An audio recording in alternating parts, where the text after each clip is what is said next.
अरे राम राम राम राम। कितनी जोर की बारिश हो रही है। 2 दिनों से यह बारिश तो रुकने का नाम ही नहीं ले रही है। मुझे लगता है अब जल्दी ही मेरी छत से पानी टपकने लगेगा। तभी उधर से एक शेर बारिश से परेशान होकर छिपने की जगह ढूंढते ढूंढते उसी किसान की झोपड़ी के पीछे बने तबेले में घुस जाता है, जिस तबेले में उस किसान के कुछ गधे बंधे हुए थे। अंधेरा ज्यादा होने के कारण शेर गधों को देख नहीं पाता है और उन्हीं के बीच जाकर खड़ा हो जाता है।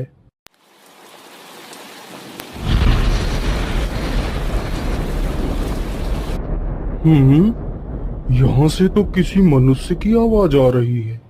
चलो चुपचाप बैठा रहता हूँ। जैसे ही यह आदमी मेरे करीब आएगा मैं इसे खा लूंगा। हाय हाय हाय, यह बारिश कब रुकेगी?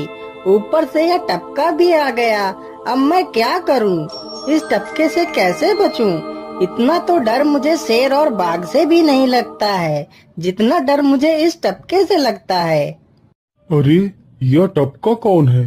मुझे लगता है यह टपका तो मुझसे भी ज्यादा खतरनाक है। तभी तो यह आदमी शेर और बाघ से ज्यादा इस टपके से डर रहा है। चलो जल्दी से मैं यहाँ से निकल लेता हूँ, नहीं तो कहीं टपका ने मुझे देख लिया तो मेरी खैर नहीं।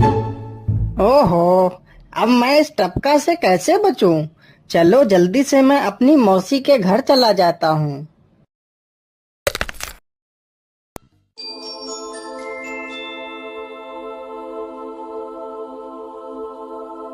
अरे चल चल गधे की औलाद, यहाँ पर छिपा हुआ बैठा है। अरे चल जल्दी।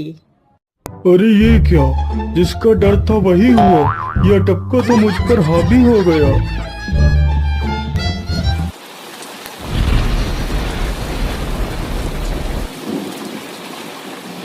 कैसे बचूं? कैसे बचूं? इस टपका से मैं कैसे बचूं?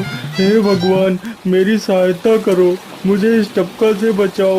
मैं आज के बाद किसी प्राणी को नहीं मारूंगा। मैं मांसाहार छोड़ के शाकाहारी बन जाऊंगा। भगवान मेरी रक्षा करो। शेर को दौड़ते दौड़ते रात से सुबह हो जाती है।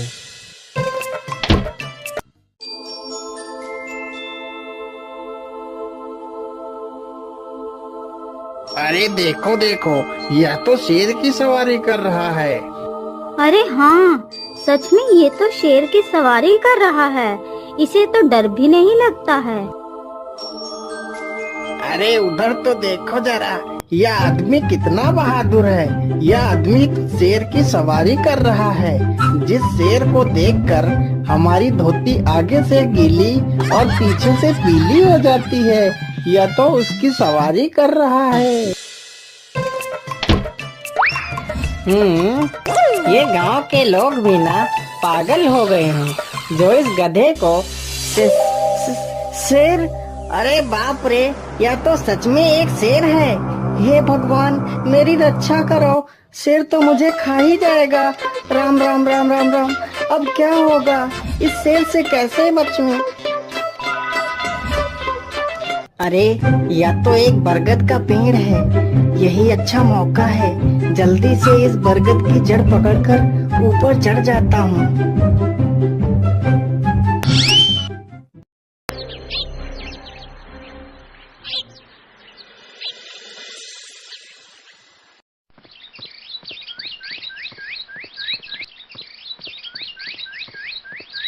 अरे शेर भैया, तुम इतनी जोर जोर से भागते हुए कहाँ जा रहे हो? आप तो बहुत डरे हुए लग रहे हो। आप तो जंगल के राजा हो, आपको किसका भय है? टपका, वो टपका मेरी जान के पीछे पड़ा है। अरे शेर भैया, जरा मुझे बताओ वो टपका है कहाँ? अरे भालू भैया, वो टपका मेरी पीठ से उतरकर उस बरगद के पेड़ पर चढ़ गया है। उसने मुझे रात भर खूब दौड़ाया है। वो तो भगवान का शुक्र है कि मैं जिंदा बच गया। चलो शेर भैया, मुझे उस टपके के पास ले चलो, जरा मैं भी तो देखूं आखिर ये टपका है कौन। अरे नहीं भालू भाई, बड़ी मुश्किल से तो मेरी जान बची है। मैं अपनी जान फिर जोखिम में नहीं डालूंगा। तुम्हें जाना है तो जाओ। अच्छा अच्छा, ठीक है शेर भाई, तुम यहीं रुको।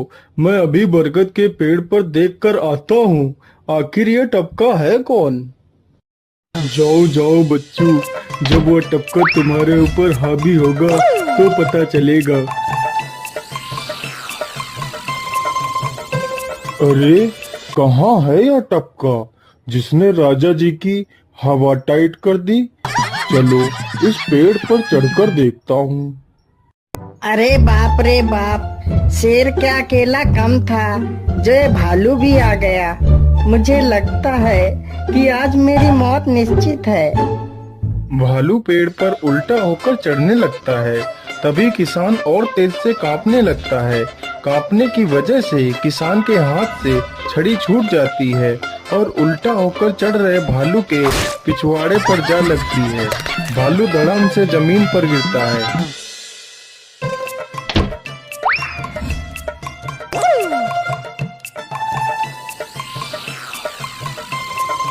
मुझे लगता है अब शेर और भालू दोनों भाग गए हैं। चलो अब जल्दी से यहाँ से निकल लेता हूँ।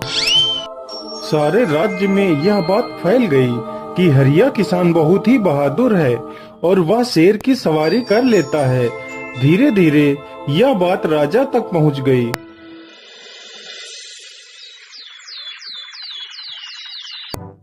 महाराज, क्यों न हम पड़ोस के गांव से हरिया किसान को बुलवा लेते हैं। वह बहुत ही बहादुर है। उसके बहादुरी के चर्चे तो पूरे राज्य में हैं। मुझे पूरा विश्वास है वह इस काम को जरूर कर सकता है। वह इस दुष्ट शेर को जरूर पकड़ लेगा। सैनिकों, हरिया किसान को आदर पूर्वक हमारे दरबार में पेश किया जाए। महाराज, आपने हमें याद किया। बताइए क्या बात है। मालिक, हमसे कोई भूल हो गई क्या मालिक? नहीं नहीं हरिया, तुमसे कोई गलती नहीं हुई है।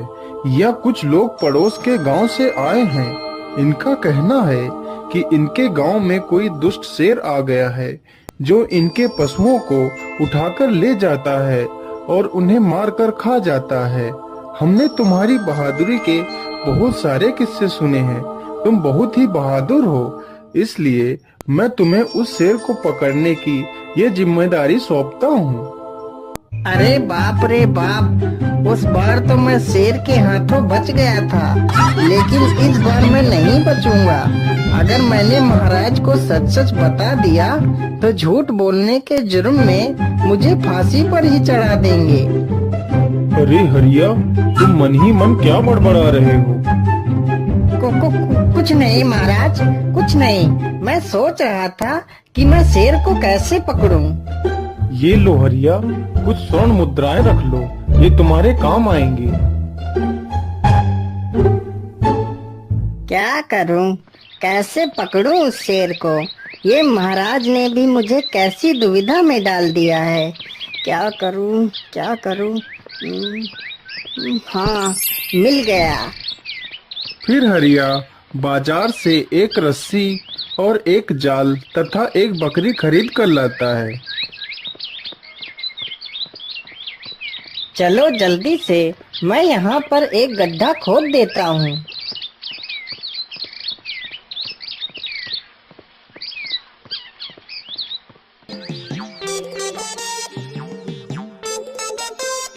गड्ढा तो खोद दिया। चलो अब जल्दी से इस बकरी को रस्सी से बांध देता हूँ। हरिया ने बकरी को रस्सी से बांधकर गड्ढे में खड़ा कर दिया और जाल को लेकर पेड़ की डाल पर बैठ जाता है। थोड़ी ही देर बाद जब बकरी को भूख लगती है तो वह चिल्लाने लगती है। अरे, यह तो बकरी के चिल्लाने की आवाज है, लेकिन यह आवाज आ कहां से रही है?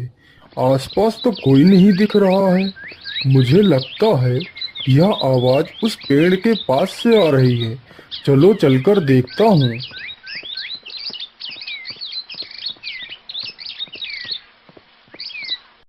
अरे वाह, आज तो शिकार मेरे पास खुद चलकर आ गया।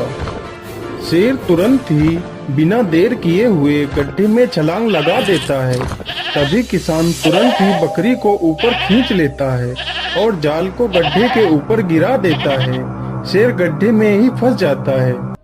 यह देखकर गांव के सभी लोग बहुत ही खुश हो जाते हैं।